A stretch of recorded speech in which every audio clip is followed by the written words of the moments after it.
September 19th, day 20. It's the end of the line. We're heading for Santa Monica Boulevard to the pier.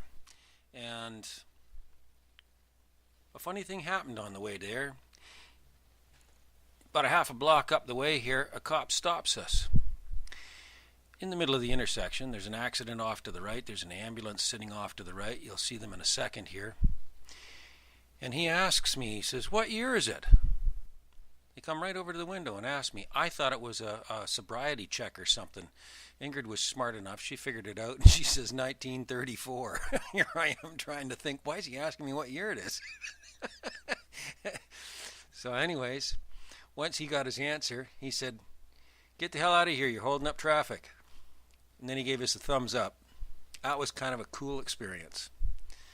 So off we went, got down onto the small freeway, and headed into Santa Monica for the pier. And here it is, the pier, end of the line. We decided rather than go out onto the pier, which you can do, there's some parking out there, but last time I came down a few years ago, it was blocked up. You couldn't get in. There was no spots, and they just turned people around. You ended up U-ing out. So I decided to take in a parking spot off to the side because I knew there was a few from some of the businesses and whatnot that were in the area, and they sold their parking spots in the later afternoon. So here we took a spot, and it was really kind of nice because the guy, as we came in, decided that he wanted to give us a spot that had pillars on one side and a wall on the other side so nobody could damage our car. I didn't have to ask or anything. Look at this goof going over top of the curb. Anyways, the parking guys were really great, and they watched our vehicle from their little booth after we got parked.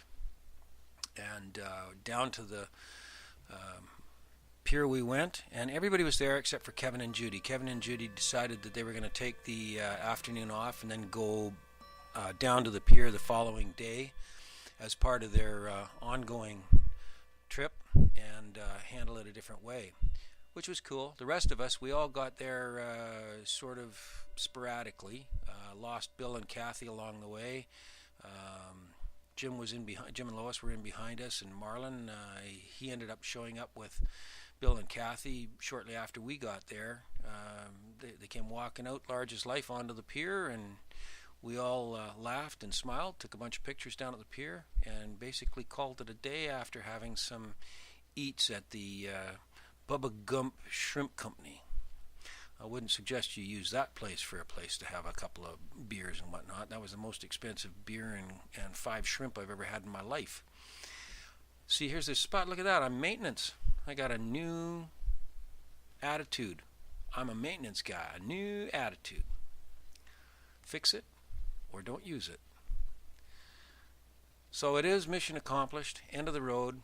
But as it says on the screen, we're on the road again, heading back to our Pasadena hotel. I think everybody enjoyed themselves. I know I enjoyed myself. Had a few problems along the way with the vehicle. So did Kevin and Judy. So did Marlon and Lorna. Jim had a few as well. Gordy and Bill and Kathy seemed to be the only ones that made it without any problems with their vehicles. But that's cool. We still got them, and they got us, and they got us home. So that's the main thing. We're all safe. And nobody got crunched up, except for Marlon had a little crunch on the back right because somebody did a hit and run. Anyways, thanks for following the 66 Cruisers 2016 Route 66 adventure. Bye now.